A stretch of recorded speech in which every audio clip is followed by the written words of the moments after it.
Hello, you're watching AnewZ Morning from Baku. I'm Bakhtiar Asanov, and here are the top stories. United States vetoes United Nations Security Council resolution on Gaza ceasefire.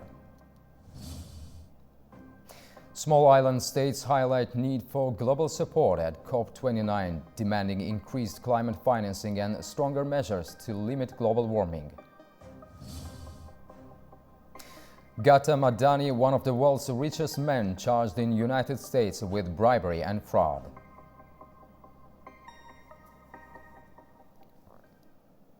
The United States vetoed a United Nations Security Council resolution calling for an immediate, unconditional and permanent ceasefire in Gaza. The U.S. cited the absence of a clear demand for the release of hostages. This once again draws criticism against the United States for blocking international action aimed at stopping Israel's war with Hamas. Only the US voted against the resolution for an immediate ceasefire, using its veto as a permanent council member at the United Nations Security Council. The move draws criticism of the Biden administration for once again blocking international action aimed at halting Israel's war with Hamas. The US State Department says they'll only agree on a resolution that includes the release of the hostages. The resolution does call for the release of hostages. What it doesn't do is link the release of hostages to an immediate unconditional ceasefire. And we have made clear throughout this process that we cannot support a resolution that calls for an unconditional, immediate ceasefire and delinks it from the release of hostages. There are still 7 American citizens who are being held hostage in Gaza, and we are not going to walk away from them. And so we worked in good faith for several weeks to try to get to yes on this resolution. Critics included Israel, who called the resolution an appeasement of Hamas, and others, such as France, condemned the veto. We deeply regret that the ceasefire resolution wasn't able to be adopted today. The humanitarian situation in the Gaza Strip is disastrous and continues to worsen day by day. International humanitarian law has been trampled underfoot. Under these conditions, the only response would have been and remains an immediate and permanent ceasefire. Israel's war in Gaza, launched after the 7th of October Hamas attack, has killed 44,000 people and displaced nearly all residents. US President Joe Biden has backed Israel diplomatically and militarily, while unsuccessfully seeking a ceasefire deal involving hostages and detained Palestinians. Indian billionaire Adani, along with his senior executives, has been charged in New York over an alleged multi-billion-dollar fraud scheme. U.S. authorities accuse the group of paying bribes and misleading investors with the potential to impact global markets. The head of the Adani Group, Adani, is at the centre of a major fraud investigation. He's accused, along with 2 executives, including his nephew, Sagar Adani, of paying more than $250 million in bribes between 2020 and 2024. These bribes were allegedly used to secure solar energy contracts, expected to generate $2 billion in profits. The company is also alleged to have raised $3 billion in loans using false information. The US Department of Justice claims the group misled investors and concealed their bribery schemes with detailed digital records. In a parallel investigation, the Securities and Exchange Commission has also charged the Indian billionaire Adani and others for misrepresenting information to raise $175 million from US investors. Arrest warrants have been issued for Gautam and Sagar Adani, with authorities seeking international cooperation to bring them to justice. Once Asia's richest person, Adani's fortune has been significantly impacted since these allegations. He's now worth $69.8 billion, according to Forbes magazine. It makes him the world's 22nd richest person. There's been no comments from the Adani Group or Indian officials. Demand for chips from the world leader in artificial intelligence is still booming. However, sales growth is worrying its investors. This led Nvidia to forecast its slowest revenue growth in 7 quarters. Shares of the California-based company fell 5% after it posted results but quickly pared losses to trade down 2.5% after hours. However, the stock has nearly quadrupled so far this year and is up more than 9-fold over the last 2 years, giving it a market value of $3.6 trillion. Despite its leadership in AI technology, Nvidia faces mounting challenges from both competition and the potential risks associated with geopolitical tensions, which could impact its operations in the coming years. OPEC Secretary General Haytham Al-Ghais told the COP29 climate summit in Baku that crude oil and natural gas were gifts from God, and that instead of dictating energy choices, global warming talks should focus on cutting emissions. He argued that governments could still meet the Paris Agreement's goal of limiting global warming to 1.5 degrees Celsius without eliminating petroleum. OPEC maintains that technologies like carbon capture can mitigate the environmental impacts of fossil fuels. Today, almost 180 years on from the birth of petroleum in the world, actually it was here in Baku, Azerbaijan. Today, petroleum and petroleum-derived products continue to shape how we heat and cool our homes, construct our buildings, and transport ourselves from A to B. Oil and gas remain vital to producers and consumers around the world.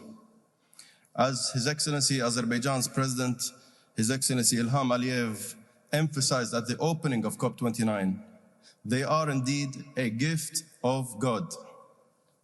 They impact how we produce and package and transport food and how we undertake medical research, manufacture, distribute medical supplies. I could go on forever. Island nations are battling the immediate impacts of climate change, rising seas, eroding coasts, and biodiversity loss. As global leaders gather for COP29, these vulnerable states are demanding urgent action and support from major polluters to secure their future. Island nations are on the front lines of climate change, battling rising seas, eroding coastlines, and vanishing biodiversity. These challenges threaten not only their homes, but also their economies, which are deeply reliant on tourism and natural resources. For these nations, climate change is more than a distant threat, it's a daily reality. From saltwater intrusion affecting freshwater supplies to cyclones devastating infrastructure, the impacts are far-reaching. A lot of the small island developing states, especially from the Pacific, including Samoa, we're sinking. A lot of the people, 70% of the people live along the coast, which have been affected from sea level rise. Homes are lost, they have to relocate. When we have cyclones, a lot of the whole islands get damaged. So these are the impacts that we live with on a daily basis. Our coral reefs, which we depend on for fisheries, are also dying because of the warming weather. And with these, it does affect tourism because the tourists come for the beach. And when there's cyclones and there's droughts, you don't have flights. And the beaches and the tourist hotels get damaged. At COP29, island states are urging the world to act. They demand increased climate financing and stronger measures to limit global warming. Okay, COP29 is a very, any COP really, COP29 in particular, it is a very important platform for us as Pacific Islanders to come together as one voice and amplify our efforts and amplify these issues that we are facing, because we're right at the front of these issues of climate change, yet we commit very, very small to it. The larger nations who have pumping power, who contribute a lot to this, we need them to support us. We're right at the front. We're doing as much as we can to deal with these issues. And we need, this is a climate financing COP. We need the support. We need the resources to help us mitigate these issues, help us be more resilient and in facing these issues of climate change. So as you see all here, These are all the nations here together in the South Pacific. We're all fighting to stay alive. The stakes are high, not just for island nations, but for everyone. These ecosystems and cultures are treasures of the world. Without urgent action, the loss will be irreversible. At COP29 in Baku, ministers gathered for the meeting on urban planning and climate change, tackling the challenge of creating climate-resilient cities. With urban areas responsible for over 70% of carbon emissions, discussions focused on greener construction and tailored solutions as population growth heightened the urgency for action. The COP29 climate conference in Baku hosted the third ministerial meeting on urban planning and climate change. Discussions highlighted initiatives aimed at transforming cities into climate-resilient spaces. So all these discussions were held with the one aim to make sure that urban agenda and climate agenda meets each other because considering that cities covering only 2% of our Earth's surface, they have a big impact to climate.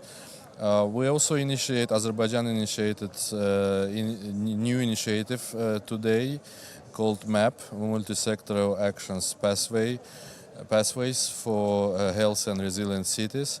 This platform incorporates lessons learned from previous initiatives, providing a new perspective on addressing urbanization and climate challenges. The global population is expected to grow by an additional 2.4 billion people over the next 20 years, posing the need for adequate shelter. However, construction already accounts for 40% of emissions, thus requiring a greener approach. We have did a lot of effort from COP27 up till COP29. We have done at site 25,000 units by a green analysis and green constructions, and we are going through many codes which is going to make the scientific foundation to how to go to change the culture to a green building and to how to go to sustainable housing. By 2050, more than 1 billion people living in cities and settlements below sea level will face the risk of rising sea levels. In this context, cities and regions require tools, funding and authority to implement climate solutions tailored to their unique and specific circumstances. Gender equality and climate action are inextricably interlinked. And at COP29, participants are focusing on how addressing one can help solve the other. Girls' lives that has a huge impact on their future. As women continue to face the disproportionate impacts of climate change, they are also leading transformative efforts in both mitigation and adaptation. The discussions at COP29 emphasize the need for gender-responsive policies that empower women and ensure their contributions are fully recognized in shaping the future of our planet.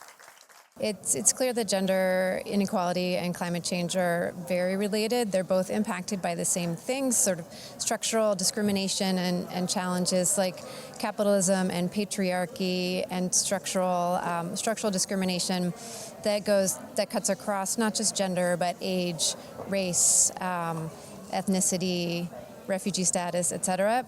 And all of that can build in more vulnerabilities to climate change, but put upon someone. So it's like the system of marginalizing women and girls especially.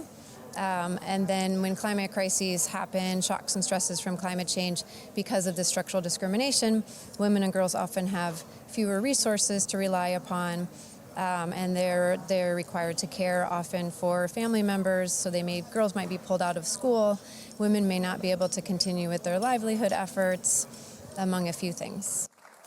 The conversation also highlights the importance of providing women, particularly those in rural and indigenous communities, with the resources they need to lead those climate solutions. I think gender equality is essential because when you achieve gender equality, you also achieve climate justice. Is what we're saying the whole COP? We're holding the line for climate justice, and climate justice means sexual justice, reproductive justice, and also feminist justice. Because when you achieve it, you have every people around the table to discuss the problems, and also you're bringing the people that are more vulnerable to take the solutions into account. So if we have a more broader perspective of what the demands are, we will actually achieve what climate justice is, and we'll also hear what people that are being affected the most. Many advocates are calling for policies that specifically address the unique challenges women face, making sure their contributions are integrated into global climate action strategies. Of course, we expect gender-responsive policies. I've been following the gender track so far, and we hope that we have still 2 days to really, see how it will turn out. But definitely, we are looking for the gender-responsive policies in this COP.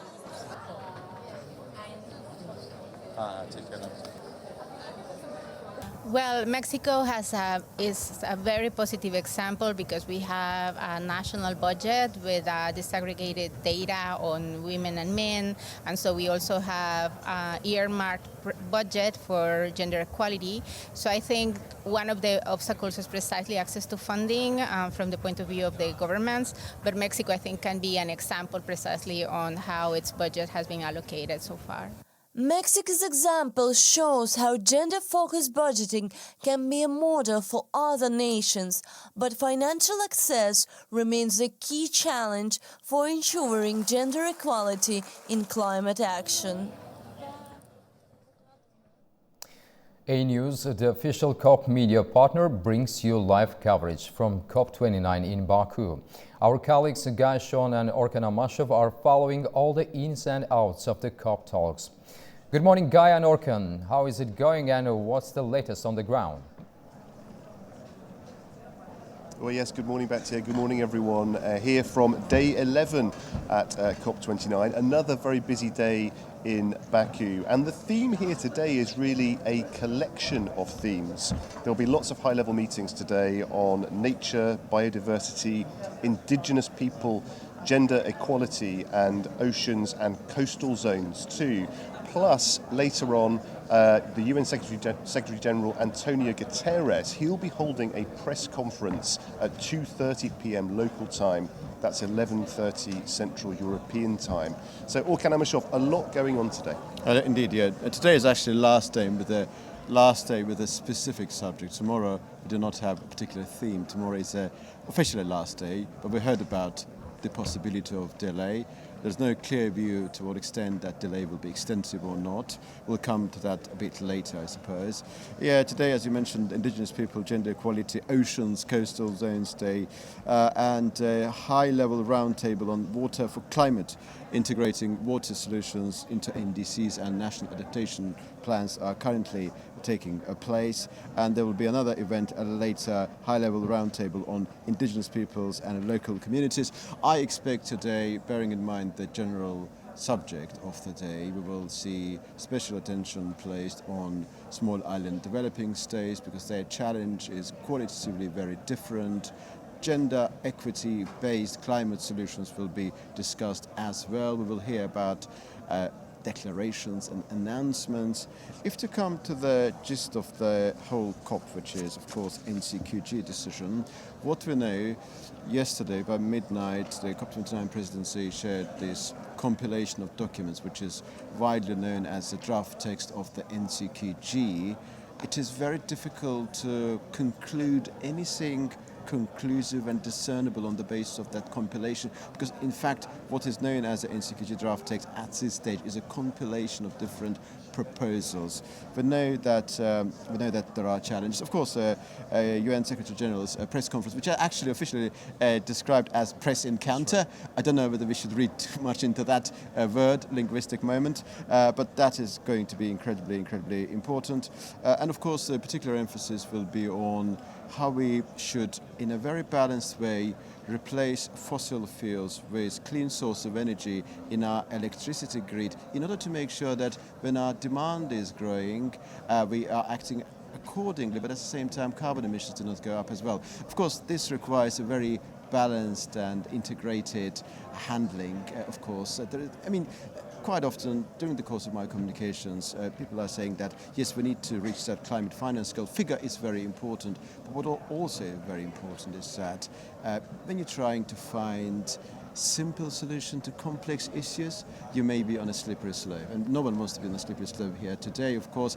But, of course, ultimately, let's be very clear. What people remember from COP28, they remember mostly, I'm not talking about experts, of course, they remember that bit, transitioning away from fossil fuels in a just, equitable and orderly manner. That is the gist of that COP. And the gist of this COP is going to be about finance and figure and some other concomitants. So hopefully, today and tomorrow we'll move from complexity to simplicity, and there will be something substantial to deliver. From complexity to simplicity, let's hope that we do start to get some of those announcements coming through as we reach, we're really at the final stages now of this event. We'll be with you right up until the finish, so do stay with us here on AnewZ. Thank you, Guy and Orkan, for the latest updates. Let's continue with another COP story. The airport climate action event at COP29 showcased efforts to reduce aviation emissions.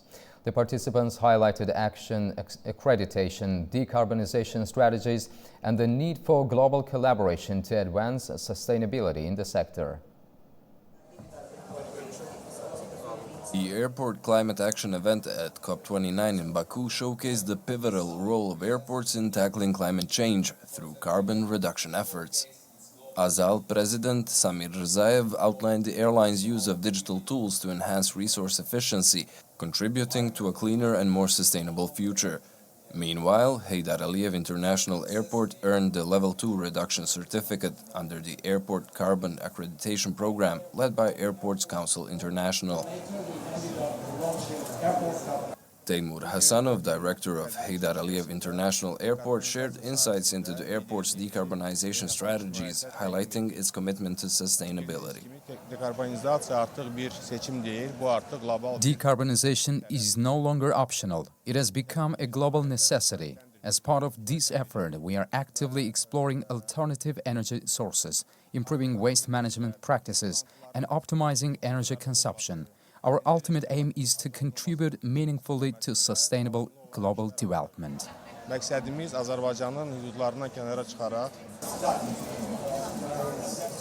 Experts such as Jane Hube from the International Civil Aviation Organization, Justin Urbachi from ACI World, and Haldane Dodd from the Air Transport Action Group discussed the future of aviation decarbonization. Justin Urbachi emphasized the importance of carbon accreditation as a crucial step toward achieving carbon neutrality. What's key about the airport here in Baku is that they've committed to achieve carbon accreditation and sustainability overall. Today they received the certificate for carbon accreditation, which means that they've taken steps towards being a very sustainable airport, and that's really critical towards helping us achieve our overall airport goal of reaching carbon neutrality by 2050. The event concluded with a call for stronger collaboration among airports globally to expand climate action initiatives, stressing the need for continued progress in building a sustainable aviation sector. Economic losses from weather and climate-related extremes in Europe have amounted to around €500 billion during the past 40 years. That's according to the European Environmental Agency. Traditional crops such as cabbage and apples are struggling to survive, pushing farmers to adapt to new farming strategies. Europe recorded its hottest season on record in the summer of 2024. The European Environmental Agency says surface air temperatures reached 1.54 degrees Celsius, surpassing the record set in 2022. The extreme weather conditions caused by climate change made it more difficult for farmers in Central Europe to grow traditional plants and crops. Apple cultivation is at risk in Central Europe due to climate change, according to the European Environmental Agency. Farmers have now started to grow crops suited to the current climate conditions. We simply have to look for products that grow here even when it gets so hot, when it gets a bit drier, that those who grow here and that we have alternatives to conventional products that are no longer as easy to cultivate as they used to be. We sow very late compared to other agricultural crops because chia needs a soil temperature of at least 15 degrees throughout, and we don't reach that until June. As a result, we have a very late sowing time. Warm conditions and the special varieties actually do quite well. They are specially bred varieties, I would say, for the short day conditions here in Central Europe. The question of adapting farming methods is important for many farmers as extreme weather is leading to hotter and drier summers. Discussions on climate change continue at COP29 in Azerbaijan until Friday. Well, that's all we have for this hour. Please do stay with us. You can also get latest news and headlines around the clock on our website, that is AnewZ.tv. Thank you for watching, and also we wish you a good day ahead.